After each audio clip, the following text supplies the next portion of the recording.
Well, kia ora koutou, and thank you all for coming. And before I begin, can I just acknowledge a few people in the room? We've got Chris Bishop here, who's the boy who represents everything that's absolutely fantastic about the hut. We've got Erica Stanford, who is our passionate education spokesperson. I can tell you is determined to make sure we teach our kids the basics brilliantly. We've also got Emma Chatterton with us, who's been a great support as we've been thinking about our wider education policy. So thank you, Emma, for all your help and support as well. We've got the incredible John Fiso here, whose achievements are just fantastic. And John, it's great to see you as well. Can I also acknowledge Mayor Wayne Guppy from Upper Hutt, who's just a fantastic mayor and done a brilliant job over a long period of time.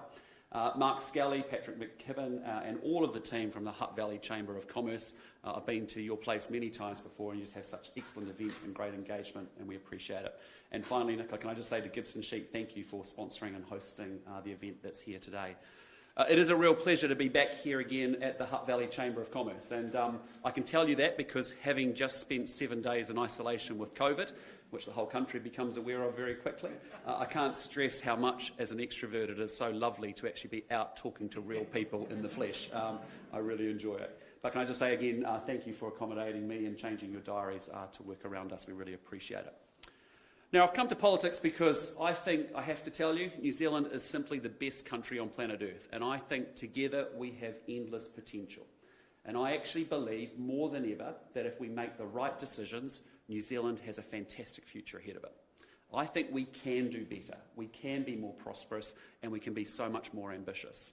And I have to tell you, I don't want to settle for drift and mediocrity, and I know and I believe that other New Zealanders don't want it either. But as I meet New Zealanders up and down the country, they're telling me that they're frustrated and that they're worried. And conditions offshore, including the war in Ukraine, climate change fears, and upheaval in the banking world are creating a backdrop of anxiety. And added to that, here at home, the worsening economy and the bloated government that can't deliver are bad enough. But it's this cost of living crisis that is now deeply biting so many households across our country. And Labor has no economic strategy except to spend more money.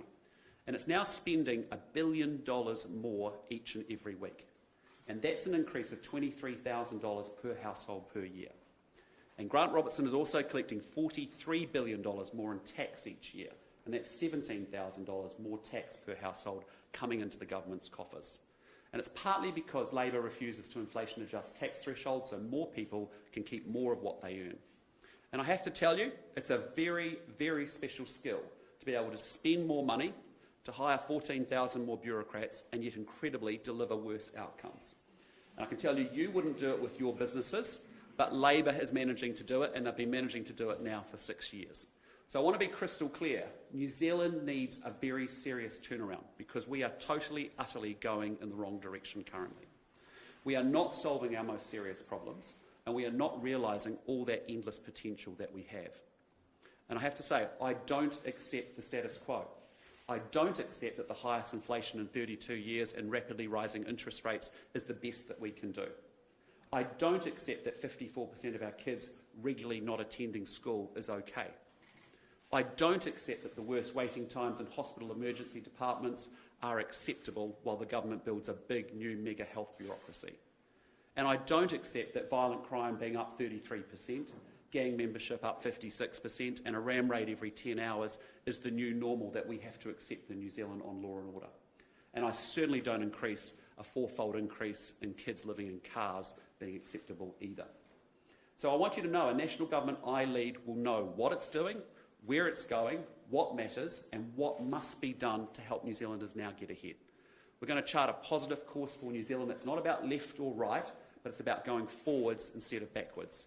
And it's about delivering results and outcomes so that all New Zealanders can improve their daily lives and actually get ahead. So in government, National's going to have 5 priorities. 1, National will curb the rising cost of living. We have a 5-point plan to fight the drivers of inflation, and we're going to support Kiwis doing it tough. And as a good example, our recently announced Family Boost policy means that families that earn up to $180,000 will be eligible for a $75 a week or $3,900 a year rebate on their childcare costs. And importantly, we'll pay for it by slashing Labor's wasteful spending on consultants. So the consultants in the room, I apologise, but just be prepared, your income's going down. The second thing that we're going to do is we're going to lift incomes for all, because the first rung of lifting incomes, especially for those doing it tough, is to move people off welfare and into work.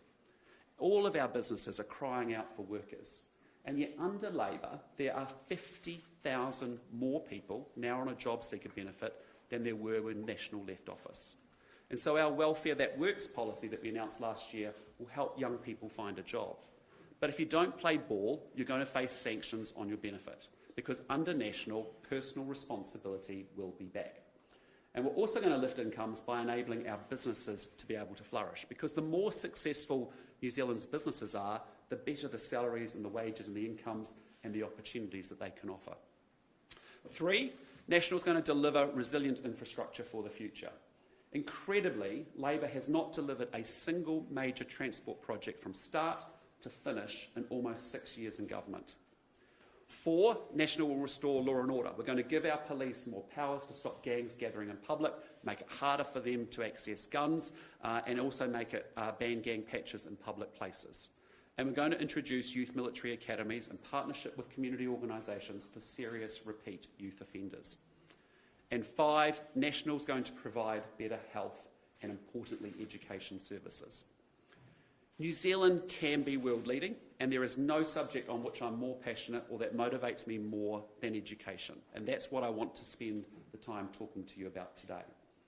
Just this week I was in a primary school and I saw 5-year-olds completely absorbed in forming letters, sounding out words, and their sense of concentration, their sense of engagement and their satisfaction was really palpable. And I saw in them some of it myself at the same age. The dawning of possibility, the striving to do well, and that excitement of all that could be learned and mastered. And at high school, I developed a lifelong love of history, and I was also encouraged by a great economics teacher to go pursue commerce at the University of Canterbury. But before any of that was possible, I, like probably all of you here, had a very good grounding in the basics at primary school. And it's not a stretch, I think, to say that the life that I've had and that my family has had can be traced back to support and encouragement that I received from my parents and also from my granddad, and from being taught the basics incredibly well by some outstanding teachers in the New Zealand state school system. And I am forever grateful for that start, and I am determined that every New Zealand child should have the chance to improve their circumstances through education, whatever their starting point is. So I want you to know a national government that I lead will aim to get every child to get a brilliant education in the state school system, so that when they leave school, they have that opportunity to live the life that they want. But our starting point, if we're honest, is 3 decades of declining student achievement across all parts of society. There's no doubt that there are high-achieving students, high-achieving teachers and schools throughout New Zealand. But could the Minister of Education look every parent in the eye and guarantee that their child will receive a world-leading education wherever they live? She could not. And I think as parents or potential employers in this room, you likely will have a sense of the malaise in the education system and maybe are a bit shocked by just how bad it has actually become. A recent pilot of an NCA reading, writing and maths assessment revealed that two-thirds of secondary school students failed to reach the minimum level that the OECD says is absolutely necessary to succeed in further learning, life and work. And worse, the school system's ineffectiveness is most pronounced in low-income areas, with just 2% of our Decile 1 high school students able to pass a basic writing test, and just 10% able to pass maths. But all school levels are going backwards, with too many kids failing or not achieving their potential or not being extended. And yet back in the year 2000, New Zealand was in the top 10 countries for maths, reading and science, according to the OECD's PISA rankings. And now we're outside the top 10 in all 3 disciplines. And in maths, we've actually dropped from being 4th in the world to 27th. And I think many parents got a sense of what's happening when during COVID they saw their kids' lessons. Remote learning exposed the school system and the lack of the focus on the basics. And the results in education today are more than disappointing. They are more than frustrating. They are utterly unacceptable, and the government I lead will make it a priority to turn them around. 15-year-olds in New Zealand today perform worse in science and reading tests than 15-year-olds did in New Zealand 20 years ago. And in fact, the average 15-year-old today is 9 months behind where the average 15-year-old was 2 decades ago for science and reading.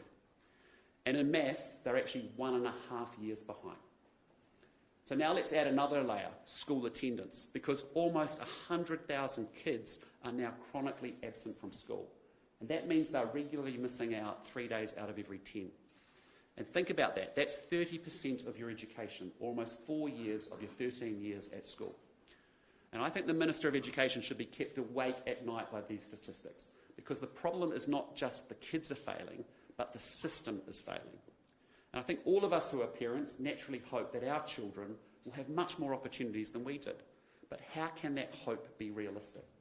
When kids are starting school today are entering an education system that is worse and delivering worse results than when their parents went to school. The Ministry of Education's recent suggestion to combat that failure was to make the tests easier by using simpler words, having fewer questions and actually allowing spell checks. I've got to tell you, that is not a national solution, because there is a serious systemic failure in schooling and we are going to reverse it. So if New Zealand is to have internationally competitive incomes and world-class living standards, we need a world-class education system. And that starts with teaching the basics brilliantly. And we don't have that now. New Zealand has been running a failed experiment in which the importance of knowledge and skills have been diminished and have been replaced by concepts like competencies. And instinctively and through evidence, we know that it's by improving children's literacy and numeracy in line with expectations each and every school year, that's going to allow them to progress well through primary school and arrive at secondary school ready for extension. However, only 45% of our kids finishing intermediate school are at the level they should be in maths, and only 35% are at the curriculum level in writing. And the evidence shows that if you're failing in Year 8, that last year of intermediate school, you're going to struggle through high school, and perhaps you'll just simply give up and stop going. And I have to say, I want an end to children giving up on school, because it gives them no sense of belonging, no sense of purpose, or no sense of satisfaction. And I want an end to good teachers quitting out of exhaustion and frustration because the system isn't helping them or their pupils get ahead. So National will be unveiling policies over the coming months that lay out our plans for getting kids back in school and back on track and supporting our excellent teachers to excel. And I've said it many times, I am ambitious for New Zealand, and that's why today I am announcing that we will be aiming high in education. We will not accept mediocrity in the school system. The social cost and the economic cost for New Zealand are simply too high of failure. So I'm pleased to tell you that a national government is going to target 80% of Year 8 students being at or above the expected curriculum level in their age in reading, writing and maths and science by 2030. And further, we're going to aim to return New Zealand students into the top 10 countries in the world in maths, reading and science, measured by the International PISA rankings by 2033. And here's how we're going to do it. Our children, our teachers and our schools, I have to say, are not personally responsible for New Zealand's achievement decline. It's been a lack of courageous political leadership, a failure to value what we once had, and insufficient direction from the national curriculum have all played a role.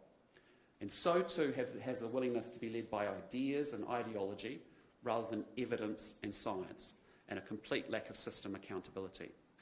But the good news is that these things can be turned around by a government that focuses on what matters and that believes that knowledge should be at the very, very core of education, and that is willing to fix a system that is broken. And that's why I'm pleased to be announcing our Teaching the Basics Brilliantly plan, which is the first part of National's education policy. And our plan to help children complete their schooling with the education that they need to pursue the life they want has 4 parts to it.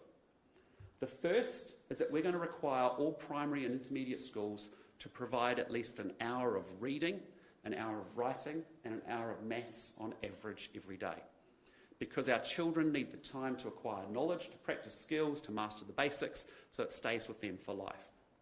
The Royal Society, which reviewed how New Zealand actually teaches maths, concluded it should be mandatory to spend 1 hour learning maths each and every day.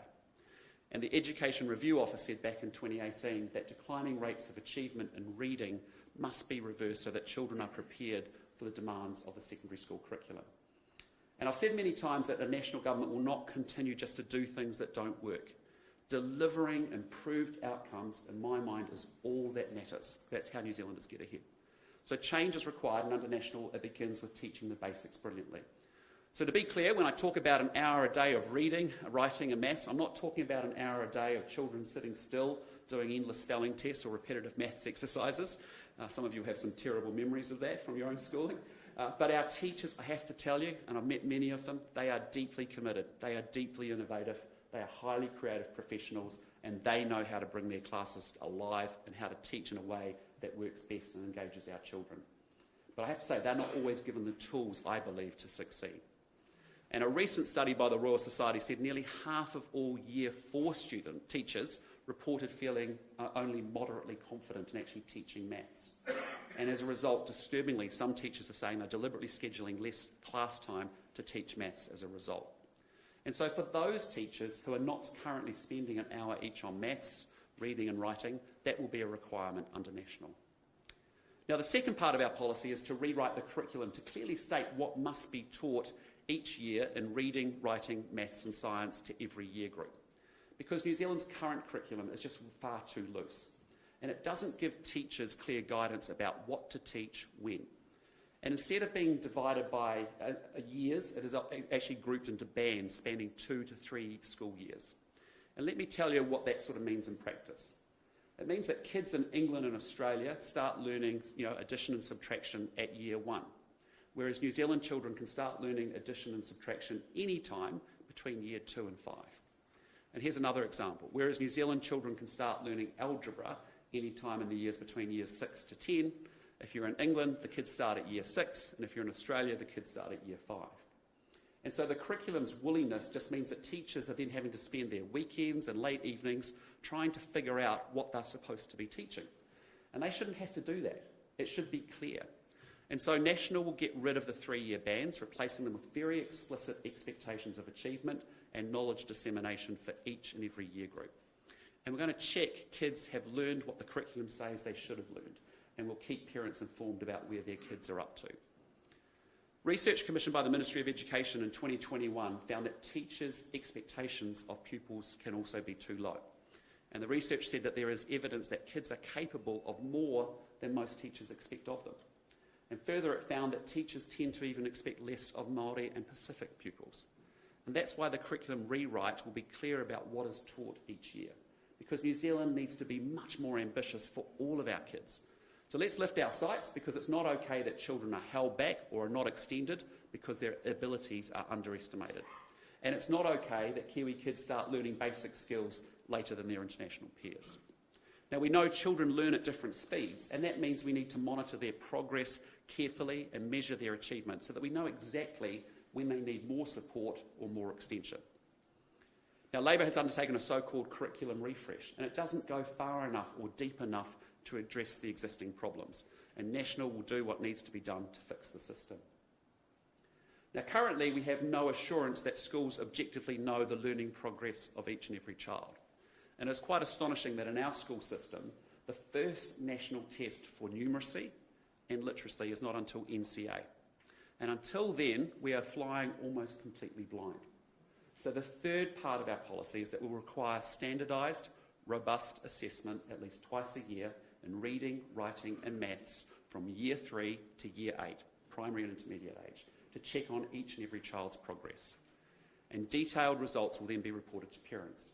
And this will provide something that we don't have at the moment, which is a reliable national picture of how New Zealand children are progressing at primary and intermediate school against the curriculum. And it will also provide data to principals, teachers and parents about how their kids are doing. And I think it's by reporting the results of assessment clearly and transparently to parents that parents will then have a better chance of being involved in their child's learning.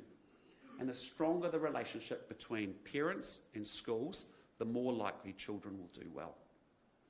And finally, we're going to ensure that teachers and teacher trainees spend more time learning how to teach the basics.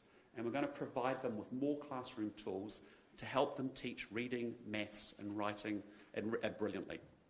And recently, distinguished Professor Gavin Martin, he chaired the Royal Society panel on maths teaching, said that New Zealand had amongst the poorest prepared teachers in the world.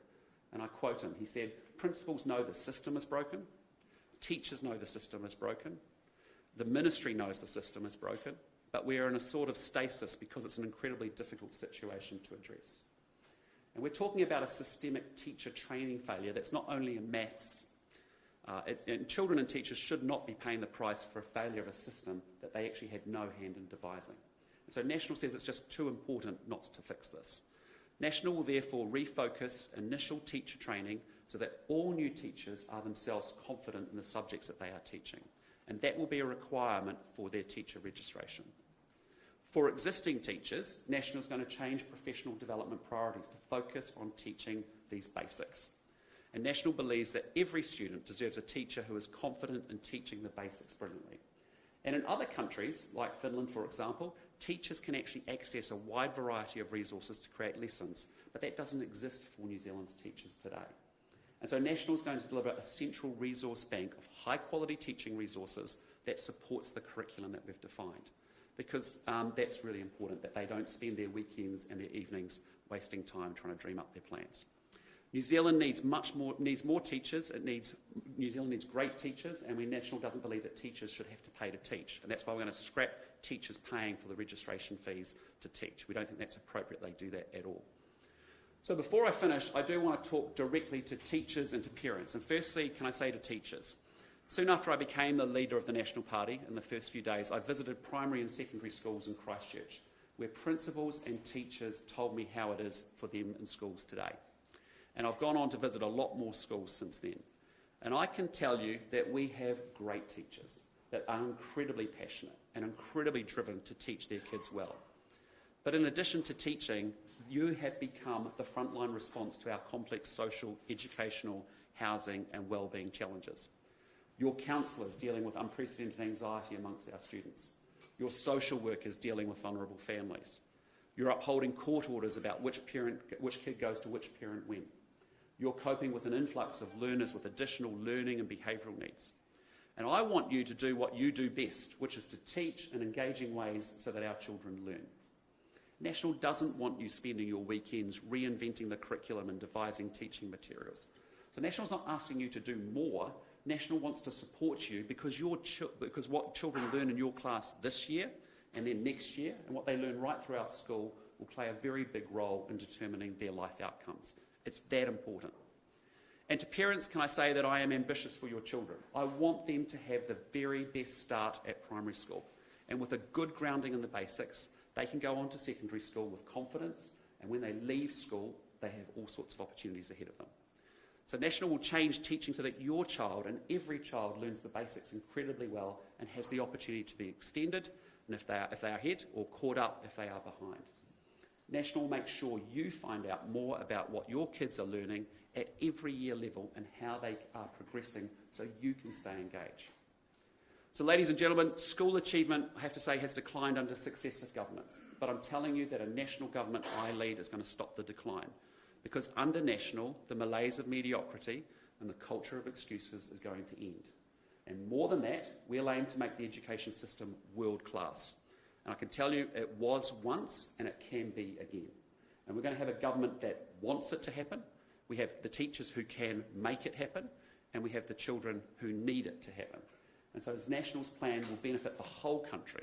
But the real winners are going to be the kids who one day have the chance to realise all of their potential and lead the lives that they want, because regardless of where they came from or where they lived, their teachers taught them the basics brilliantly.